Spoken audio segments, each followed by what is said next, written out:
Oke, bismillahirrahmanirrahim. Assalamualaikum warahmatullahi wabarakatuh. Selamat berjumpa kembali teman-teman. Ya, ini adalah serial video tutorial yang kedua di topik yang kedua maksud saya ada modul yang kelima. Sehingga apabila teman-teman belum menyaksikan topik yang pertama modul kelima ini sebaiknya saksikan itu terlebih dahulu, gitu ya. Baik, seperti yang sudah dijanjikan di video sebelumnya bahwa dalam video kali ini kita akan mempelajari sebuah konsep perulangan pada R. Ya. Nah, apa itu perulangan, teman-teman? Jadi seperti ini teman-teman. Jadi ketika kita membuat sebuah program, ada kalanya kita dihadapkan dalam sebuah permasalahan yang membutuhkan aksi yang berulang. Ya. Dan aksi yang berulang ini apabila kita lakukan secara terus-menerus itu akan menjadi tidak efisien. Ya. Oleh karena itu kita membutuhkan sebuah uh, penanganan agar sesuatu yang berulang ini lebih efisien. Gitu. Contohnya kayak gini gampangan ya. Mari kita buka R Studio kita.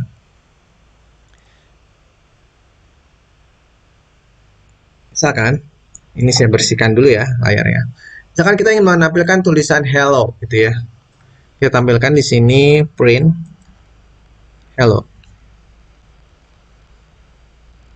Anggaplah sesuatu perintah yang berulang itu ingin menuliskan hello sebanyak 5 kali. Ya. Apa yang harus kita lakukan? Ya, berarti tulis lagi print hello sebanyak 5 kali. Seperti itu ya. Atau kita bisa menggunakan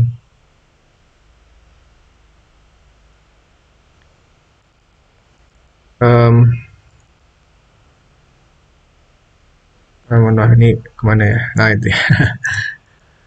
Atau kita bisa menggunakan di sini ya. Misalkan ini kita hapus dulu ya. Ini kita hapus aja deh. Kita menggunakan R file aja ya.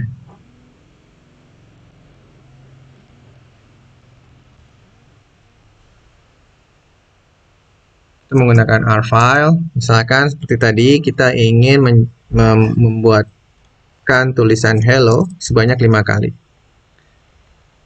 Karena kalau ini di compile, kita baru hanya akan mendapatkan satu print hello saja. Nah, untuk mendapatkan 5 kali, maka yang bisa kita lakukan sebelum kita mengenal konsep perulangan, kita bisa melakukan copy paste seperti ini sebanyak 5 kali. Ya, kalau kita jalankan, dia akan menghasilkan output 5 kali.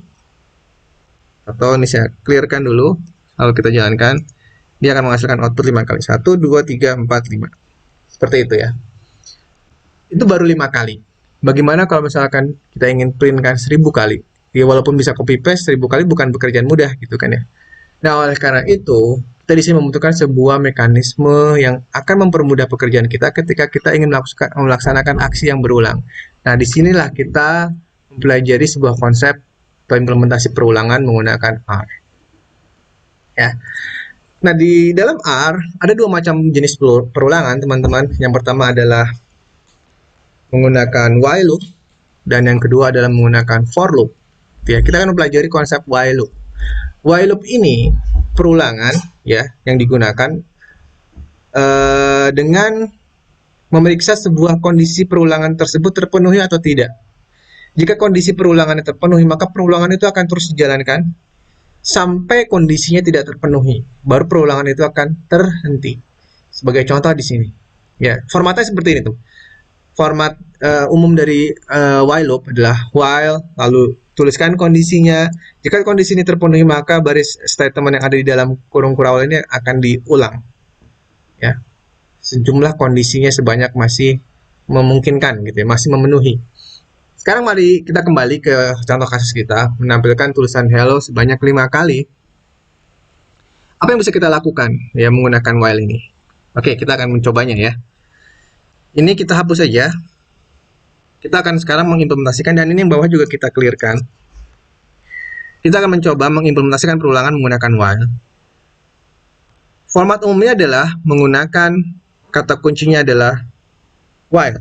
Mari kita ketikkan di situ while. Ya, lalu kondisinya. Misalkan kita ingin melakukan kondisi perulangannya sebanyak 5 kali, maka ketika sebuah variabel masih lebih kecil atau sama dengan 5, selama nilai i-nya belum mencapai angka 5, maksudnya seperti itu ya.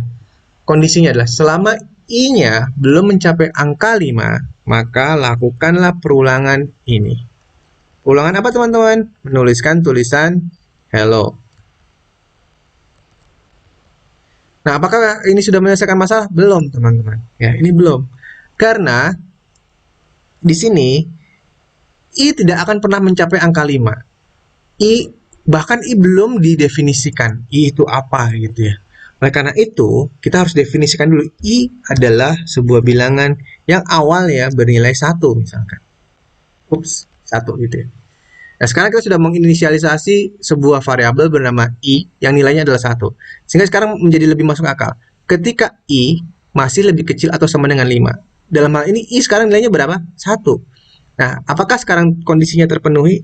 True atau false gitu maksud saya. Apakah 1 lebih kecil atau sama dengan 5? True kan ya? True. Maka ketika ini dieksekusi, dia akan melakukan perulangan. Tetapi, kira-kira apakah I ini akan pernah sampai mencapai angka 5? Tidak, teman-teman. Dia akan terus melakukan menuliskan hello tanpa berhenti-berhenti. Karena I akan selalu bernilai 1 dan tidak akan pernah mencapai nilai 5. Sehingga hal yang penting kita perhatikan dalam mengimplementasikan perulangan menggunakan while khususnya, itu kita harus perhatikan nilai awal dan nilai berhentinya berapa. Dan mekanisme penambahan nilainya seperti apa. Jangan sampai kita menentukan nilai awalnya adalah 1 dan nilai akhirnya 5, tapi kita tidak menentukan bagaimana nilai itu bisa bertambah hingga pada akhirnya mencapai nilai 5 gitu ya. Nah, oleh karena itu, kita tambahkan di sini. I adalah I plus 1. Ya, jadi setelah kita menuliskan tulisan hello yang pertama, I yang tadinya nilainya 1, kita tambahkan dengan angka 1 jadi 2. Setelah itu dia akan menuliskan lagi hello yang kedua. Setelah itu dia akan ditambahkan lagi yang tadinya nilai 2 menjadi 3. Jadi suatu saat nanti I-nya akan mencapai nilai 5. Ya, dan kondisinya ketika sudah lebih dari 5 dia akan berhenti gitu ya. Sekarang akan kita coba eksekusi. Nah, kita bisa lihat hasilnya. Hello-nya ada 5 kali. 1, 2, 3, 4, 5. Jika ini kita ganti 6, dia pun akan menuliskan hello sebanyak 6 kali. Ya, ini kita hapus dulu deh. Oke.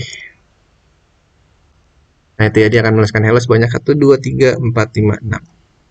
Sekali lagi, hal yang perlu teman-teman perhatikan ketika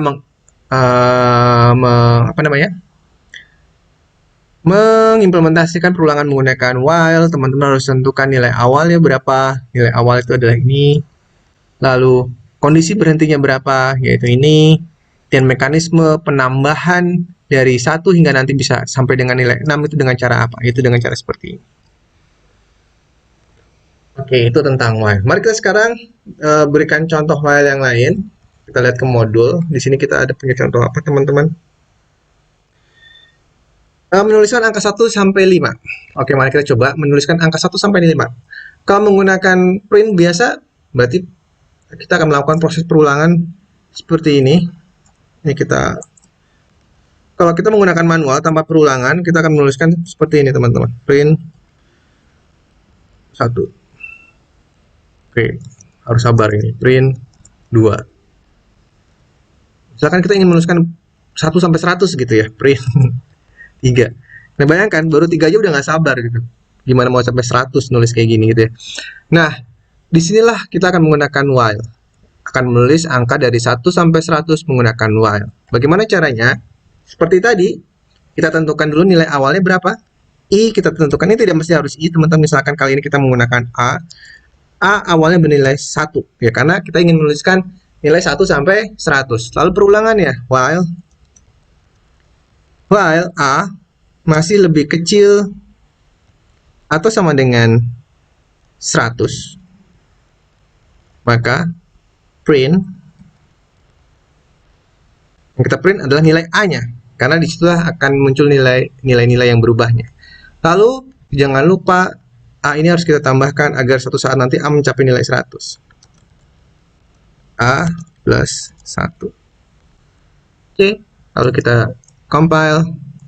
Nah, itu kita bisa melihat di sini hasilnya A dari 1 sampai 100. Ya, ini tidak terlihat. Oke. Nah, atau kalau kita sederhanakan A sampai 10 gitu ya. Ini kita clearkan dan ini kita eksekusi. Oke, kita bisa melihat hasilnya 1 sampai 10. Oke. Nah, kita bisa lihat lagi contoh berikutnya. Setelah kita mampu membuat deret bilangan dari 1 sampai 10, kita akan melihat membuat deret bilangan, tapi bilangan genap dalam hal ini. Hanya bilangan genap saja yang dituliskan, yaitu menulis deret bilangan genap dari 1 sampai dengan 10. Ya, jadi tidak semuanya ditampilkan, hanya yang bernilai genap. Bagaimana caranya? Nah, tentu sebelum menampilkan print A-nya, kita cek dulu kondisinya. Menggunakan mod tadi. Jika if A, kita modkan dengan 2. Ini pun sebenarnya nggak perlu pakai kayak gini, nggak apa-apa ya. Nah, itu sama dengan 0, gitu ya. Maka barulah kita cetak. Artinya hanya A yang habis dibagi 2 saja yang akan kita cetak. Sedangkan A yang tidak habis dibagi 2 tidak akan dicetak, sehingga nanti akan menghasilkan deret bilangan genap. Nanti ya, 2, 4, 6, 8, 10. Oke, itu tentang while, teman-teman. Ya, itu tentang while. Berikutnya kita akan masuk ke contoh, ke subbab berikutnya, yaitu for loop. Seperti yang sudah saya sampaikan di awal, bahwa ada 2 jenis perulangan, yaitu while loop dan for loop. Nah, for loop ini untuk apa, teman-teman? For loop ini secara spesifik perulangan yang digunakan untuk bisa kita melakukan proses perulangan pada sebuah objek, baik itu vektor, matrix, data frame, ataupun list. Kita tahu bahwa vektor itu adalah sebuah variabel yang di dalamnya banyak sekali nilainya, gitu ya. Begitupun vektor, begitupun matrix, dan begitupun data frame maupun list, gitu ya. Nah, menggunakan for, kita bisa masuk ke dalam sebuah objek dan memeriksa satu persatu nilai yang ada di dalamnya, seperti itu.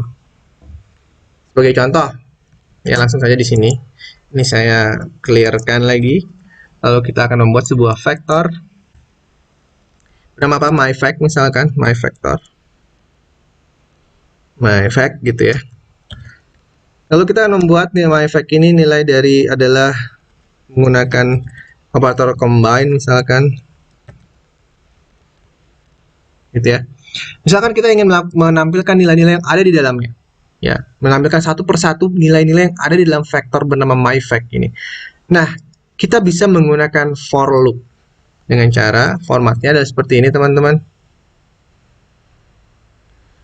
For nama variabel, nanti kita tuliskan dulu for. Lalu nama variabelnya apa? Misalkan adalah nilai. Ada di dalam vektor bernama apa? myVec. Ya. Lalu kita tampilkan. Kita print nilai. Oke. Nah, dengan cara seperti ini, for nilai di setiap myVec. Jadi nanti si nilai itu akan melihat ada di nilai 6, ada di 8, ada di 9, ada di 10, ada di 44 dan seterusnya sampai perulangan itu habis. Dan untuk for ini, teman-teman, berbeda dengan while. Jika di while kita harus menentukan nilai awal, kondisi perulangannya, dan nilai akhir. Sedangkan di for ini tidak, dia akan secara otomatis berhenti ketika sudah mencapai semua nilai yang ada dalam sebuah vektor. Ya, jadi memang perilakunya berbeda antara while dan for ini. Sekarang mari kita coba. Gitu ya. 6, 8, 9, 10, 44. Dia akan masuk ke setiap nilai-nilai yang ada di dalam myVec. Gitu, disimpan ke dalam sebuah variabel secara sementara, yaitu nilai. Gitu. Oke, mungkin itu teman-teman pembahasan kita tentang perulangan. Ya, nanti teman-teman bisa melihat di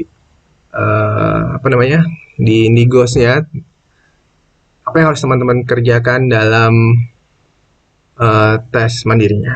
Oke, selamat mengerjakan, selamat mencobanya kembali. Sampai bertemu lagi di pembelajaran berikutnya. Terima kasih atas perhatiannya. Wassalamualaikum warahmatullahi wabarakatuh.